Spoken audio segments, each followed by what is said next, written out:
నమస్కారం అండి. మాటే మంత్రంలో నేను మీ మాధవి. నిజాయితీగా ఉన్నవాడు పొగరుగానే ఉంటాడు. ఎందుకంటే అమ్ముడు పోలేదు కాబట్టి. ఆత్మగౌరవంతో బ్రతుకుతాడు. పైకి దీవెనలు, లోపల శాపనార్థాలు. పైకి ప్రేమ, లోపల ద్వేషం. పైకి మనిషితత్వం, లోపల రాక్షసత్వం. పైకి నిజాయితీ, లోపల నటన. ఇదే నేటి మనిషి నైజం. మనం గెలిచినప్పుడు చప్పట్లు కొట్టిన చేతులను మరిచిపోయినా పర్వాలేదు, కానీ మనం గెలవడానికి చెయ్యందించిన వాళ్లను మాత్రం జీవితంలో మర్చిపోకూడదు. జీవితం చాలా చిన్నది, కాలం చాలా వేగమైనది.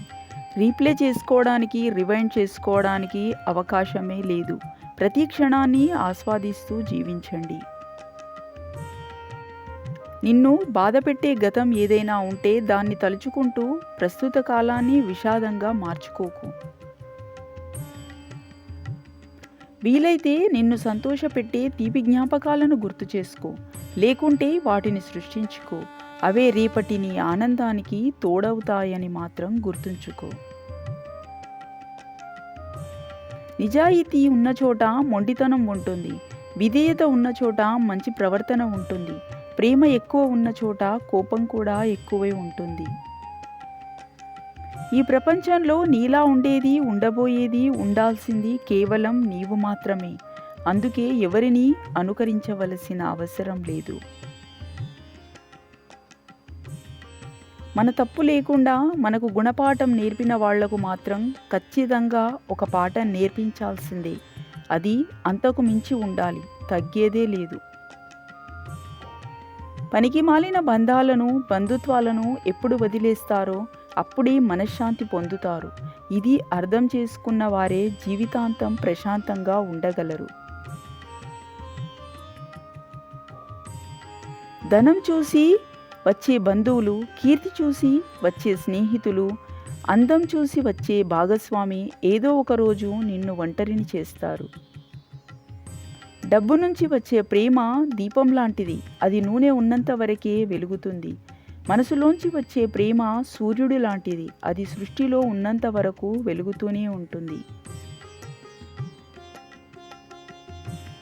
బాధలు గొప్పవా, బంధాలు గొప్పవా అని అడిగితే బాధలే గొప్పవని చెప్పాలి. అవసరానికి వాడుకొని వదిలేసే బంధాల కన్నా అనుక్షణం తోడుండే బాధలే గొప్పవి. మనల్ని అర్థం చేసుకోలేని వారు 1000 మంది మన పక్కనే ఉండటం కంటే మనల్ని అర్థం చేసుకున్నవారు ఒక్కరు మనకు దూరంగా ఉన్నా చాలు, సంతోషమే. ఆశపడి బాధపడటం కంటే ఏమీ ఆశించకుండా ప్రశాంతంగా ఉంటే దాన్ని మించిన ఆనందం వేరొకటి లేదు. 10 మంది చల్లగా ఉండాలని కోరుకునేవాడు తన మనసు ప్రశాంతంగా ఉంచుకోగలడు. ఎదుటివాడు బాగుపడితే చూడలేనివాడు తన మనసు ఒక్క క్షణం కూడా ప్రశాంతంగా ఉంచుకోలేడు. బాధ చెప్పుకుంటే పోతుంది. అలాగే మనం చేసే మంచి పనులు కూడా చెప్పుకుంటే మనకు వచ్చే పుణ్యం కూడా పోతుంది. అందుకే చెడు 10 మందిలో చెప్పుకోవాలి. మంచి చేసినప్పుడు మన అంతరంగానికి కూడా తెలియకుండా చేయాలి. పరిస్థితులు ఎప్పుడూ నిన్ను భయపెడుతూనే ఉంటాయి, కానీ వాటిని ధైర్యంగా ఎదుర్కోవడమే జీవితం. మనం ఒకరి గురించి చెడుగా చెప్పి నిందలు వేసి వారిని ఎంత తక్కువ చేయాలని చూసినా వారి వ్యక్తిత్వం వారిని ఎప్పుడూ ఉన్నత స్థాయిలోనే ఉంచుతుంది. నీతులు, సలహాలు రాయడమే కాదు, చెయ్యడము నేర్చుకోవాలి. ఇవ్వడమే కాదు, స్వీకరించడము నేర్చుకోవాలి. సూచించడమే కాదు, పాటించడము నేర్చుకోవాలి. ఒకరిని ఇబ్బంది పెట్టకూడదు అంటూ నీతులు చెప్పే కొందరు వారి పెద్దలను కనీస గౌరవం లేకుండా దారుణమైన మాటలతో ఇబ్బంది పెడుతుంటారు. వారి మాటలు, వారి ప్రవర్తన ఏంటో భగవంతుడికే తెలియాలి. నీతులు చెప్పడం వల్ల పెద్దగా లాభం ఏమీ లేదు. వాటిని ఆచరించినప్పుడే ఆ మనిషికి విలువ. ఎందుకంటే వీధిలోని గోడల మీద కూడా ఇలాంటి రాతలు చాలా కనబడతాయి. అప్పుడు వీధిలోని గోడకు మనకు పెద్దగా తేడా లేనట్లే. పక్షులు ఒక పక్షి పైకి ఎగిరితే మిగతా పక్షులు కూడా తనతో పాటు పైకి ఎగిరి ఆనందిస్తాయి. మనుషులు మాత్రం ఒక వ్యక్తి పైకి ఎదుగుతుంటే వాడిని తొక్కి ఆనందిస్తారు. నచ్చినప్పుడు ఒకలా, నచ్చనప్పుడు మరోలా ఉండేవారికి బంధాలు, అనుబంధాల విలువ తెలియదు. అలాంటి వారితో ముడిపడిన బంధం కన్నీళ్లను మాత్రమే కానుకగా ఇస్తుంది. కోపంతో అర్థం లేని మాటలు మాట్లాడడం ఎంత తప్పో, అర్థం లేని మాటలతో ఎదుటి మనిషికి కోపం తెప్పించడం కూడా అంతే తప్పు. ఒకరు నీ మంచి చెడు గురించి ఆలోచిస్తున్నారు అంటే అది నీపై ప్రేమ. ఒకరు నీ అభిప్రాయాన్ని పాటిస్తున్నారు అంటే అది నీపై ఉన్న గౌరవం. ఒక వ్యక్తి ప్రస్తుతం ఉన్న స్థితిని చూసి అతని భవిష్యత్తుని ఎప్పుడూ అంచనా వేయకండి. ఎందుకంటే రేపు అనే రోజుకి ఎంత శక్తి ఉందంటే అది మామూలు రాయిని కూడా మెల్లిమెల్లిగా రత్నంగా మార్చేయగలదు. ఎదుటివారు నాకు ఇచ్చే మర్యాదను బట్టే వారి పట్ల నా ప్రవర్తన అనేది ఉంటుంది. మనం కోరే బంధం కంటే మనల్ని కోరి వచ్చే బంధం గొప్పది. ఏ బంధం అయినా అవసరంతో కాకుండా ఆప్యాయతతో ముడివేస్తే ఎప్పటికీ నిలిచి ఉంటుంది. జీవించే విధానం ఏదైనా మనిషి కష్టం ఒక్కటే, తుదకు మిగిలేది కష్టార్జితం ఒక్కటే. పేదవాడిని కనికరించు, కావలసిన వారికి చెయ్యినందించు. నీ వంతు సహాయం చేశానని నీ మనసుకు తృప్తిని మిగుల్చు.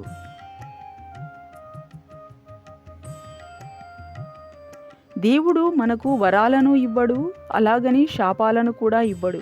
కేవలం అవకాశాలను మాత్రమే ఇస్తాడు.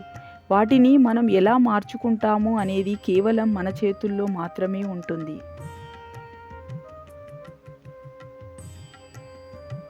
కింద పడడం ఒక విధంగా మంచిదే. మన స్థాయి ఏంటో తెలుస్తుంది. ఇంకా పైకి లేవడానికి ముందుకొచ్చే చేతులను బట్టి సొంత వాళ్ళు ఎవరో, పరాయి వాళ్ళు ఎవరో కూడా తెలుస్తుంది. స్వార్థపరులు అంటే ఎవరో కాదు, స్నేహం అనే ముసుగులో మనల్ని అవసరానికి వాడుకొని అవసరం తీరాక వదిలేసే వాళ్లే స్వార్థపరులు అంటే. ఒక మనిషిని ఇంకో మనిషికి దూరం చేసేది కోపం, అసూయ, ద్వేషం కంటే ప్రధానమైనది నిర్లక్ష్యం. దీనివల్ల చాలా బంధాలు దూరం అవుతాయి. రూపం ఎంత బాగున్నా అది కంటి వరకే విలువ.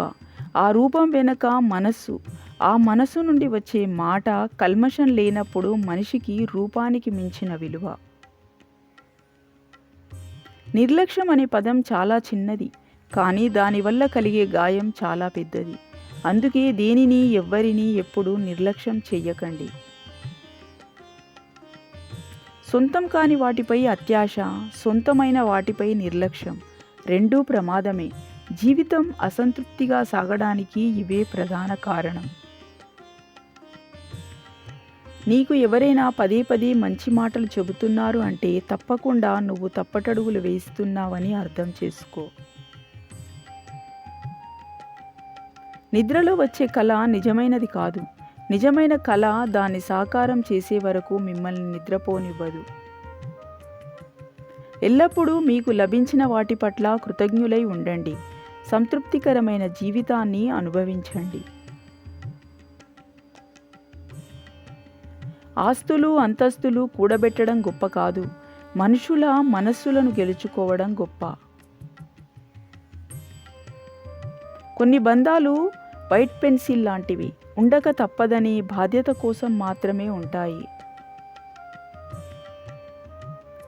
ఈ ప్రపంచం ఎప్పుడెప్పుడు ఎవరిని మోసం చేద్దామా అని ఎదురు చూస్తూ ఉంటుంది. మొసలికి నాలుక ఉండదు, తాబేలుకు వెంట్రుకలు ఉండవు, చేపలకి జీర్ణశక్తి ఉండదు, పీతలకి తల ఉండదు, పాముకి చెవులు ఉండవు. మనుషులకు అన్నీ ఉండి కూడా మంచి మనసు ఉండదు. లంచం ఇవ్వడం, తీసుకోవడం రెండూ తప్పే. లంచాన్ని ఉపేక్షించకండి, భవిష్యత్తును అంధకారం కానివ్వకండి. అవినీతి రహిత సమాజం కోసం అందరూ కృషి చేయండి. మీ విలువైన సమయాన్ని కేటాయించి ఈ వీడియోను చూసినందుకు ధన్యవాదములు. మరియు ఇందులోని ఏ మంచి మాట మీకు నచ్చిందో కామెంట్ బాక్స్లో తెలియజేయగలరు.